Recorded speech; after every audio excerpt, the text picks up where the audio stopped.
Hey, this is Mike, and it's Wednesday, October 7th. We're in the pre-market right now. It's about, I don't know, 3:15 in the morning, and the markets are rebounding a bit. They're about up about 0.5% across the board, Nasdaq, S&P 500, and the Dow. And that is after, wow, a spectacular drop yesterday when Trump announced there would be no more stimulus negotiations until after the election. We saw the Dow and the S&P 500 and the Nasdaq finish at their low of the day. S&P 500 finished down 1.5%.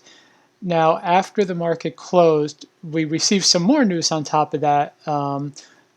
Big tech possible breakup. Also, Trump is now starting to offer sort of piecemeal stimulus packages. He said he would sign a $1,200 stimulus standalone bill.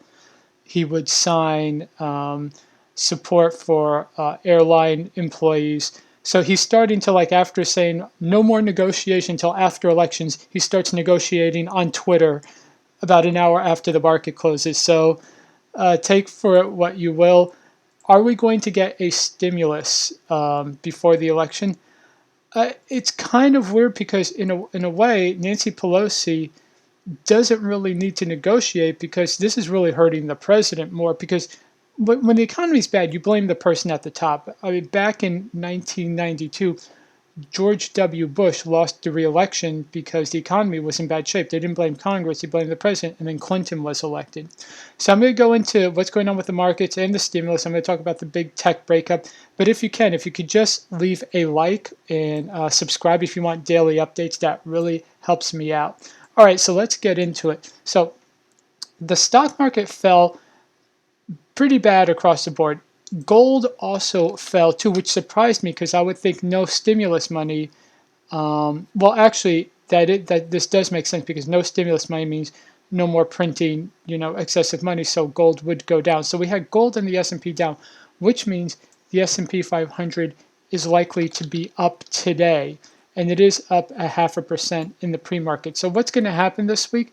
I think we will get a recovery. I think this was kind of an overreaction. Um, Everything else is going to be pretty strong. I think the bad thing about not having that stimulus plan, it does hurt poor people and working class people. I think people who are kind of in the middle class, that $1,200 would have helped a lot, but I think the middle class would have spent that $1,200 on like holiday shopping, where poor and working class people would have spent it on paying the bills, like paying the rent and keeping the electric on and putting gas in the car. Um, Overall, I don't think this is going to drive the markets further lower. We are below the 50-day moving average, but I think we'll recover above that today and we'll be okay going forward. Now, what does this mean for specific stocks?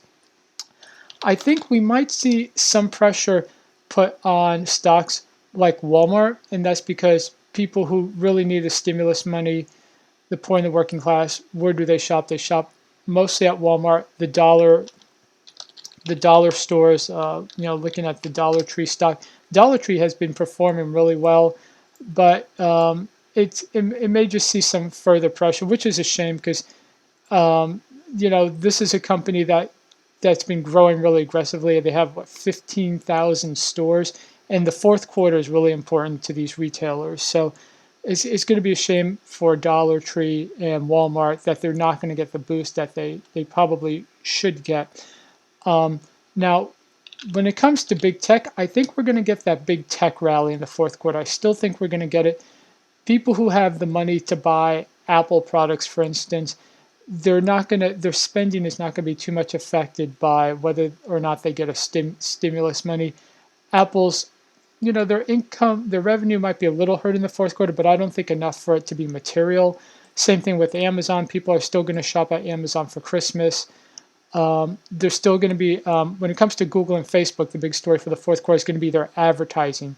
Most of their revenue comes from advertising. I think you're still going to see a lot of aggressive advertising on Facebook and on Google.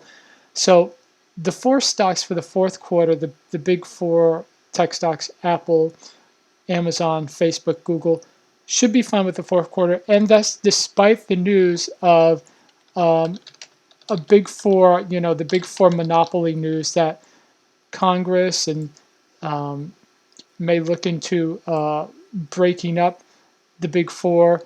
House lawmakers condemn big tech's monopoly power and urge their breakups. Now, how can this happen? Obvious, you could have Google being forced to divest and break off YouTube. But the funny thing is, if YouTube becomes its own company, its own stock, it'll probably become larger than what its perceived value is right now. If Amazon has to break up, let's say Amazon Studios or the web services, it's kind of like when Standard Oil was broken up into all the oil companies. It became greater than the sum of its parts. So the tech companies will make more money. But I think Congress is trying to do is create some leverage to get some concessions from these big four tech companies. In fact, we saw Facebook begin to do some policing on their Facebook pages, removing the QAnon pages.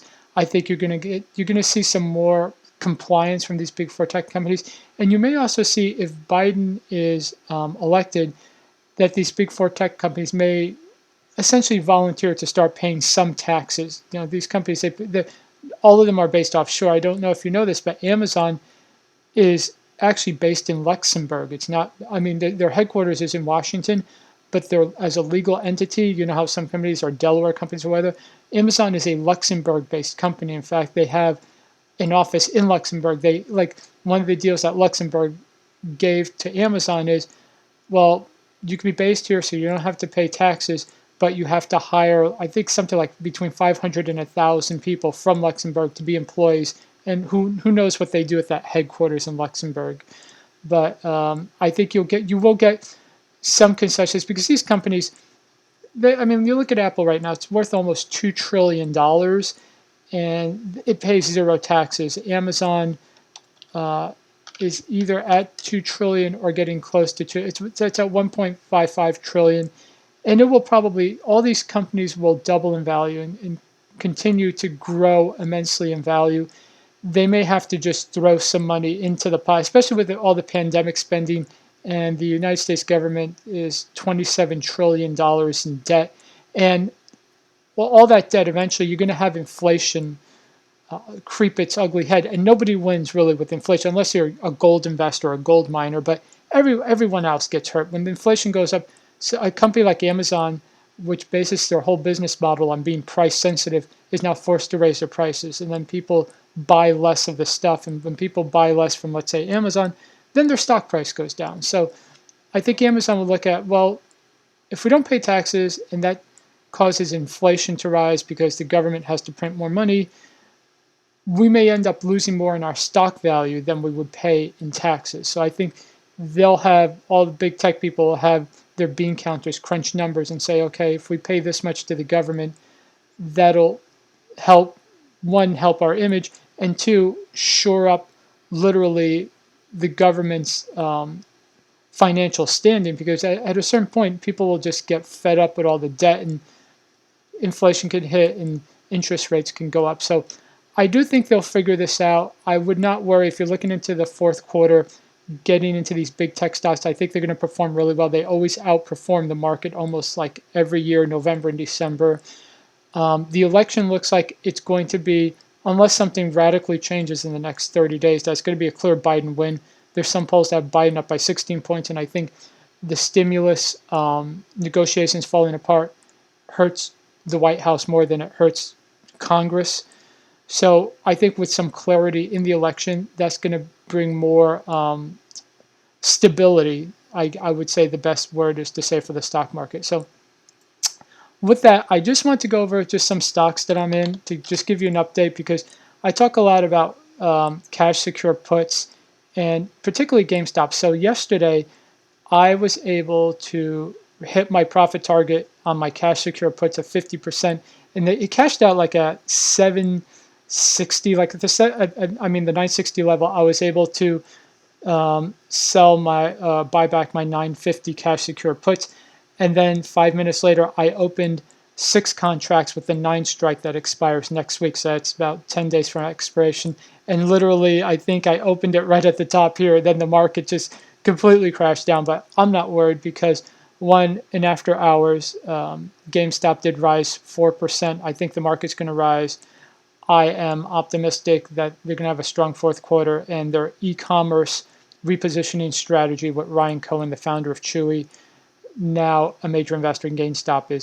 I do think GameStop is going to be more than double 12 months from now. In fact, I saw one article saying that GameStop could easily hit $25 a share.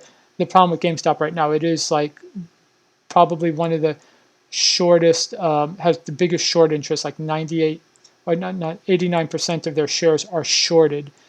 But the weird thing is GameStop holds 800 million in cash with only 500 million in debt. So their net positive 300 million and their market cap is 600 million. So, and they don't pay their dividend. I know it says the dividend yield here is 16%, but they don't pay their dividend. And they're going to have that fourth quarter where they're going to be selling all the game consoles. So I feel really optimistic with GameStop. And the one thing I am looking at, I've always been looking at, is gold, because I do think eventually gold has been doing really well the past, especially past 2 years.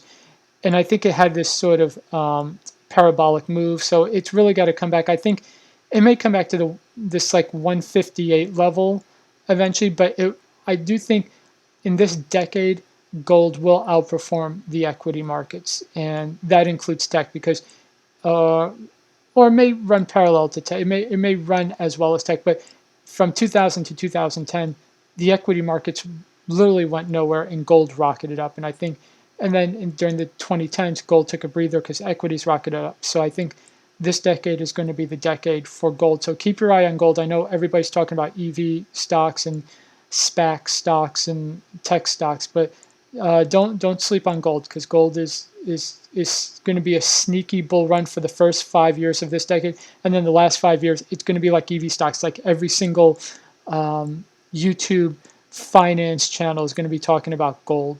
That's how crazy it's going to get towards the end. It's going to be a mania. So anyway, I hope you enjoyed this video. I come out with these update videos every day before market opens, and I do some special reports on the weekend.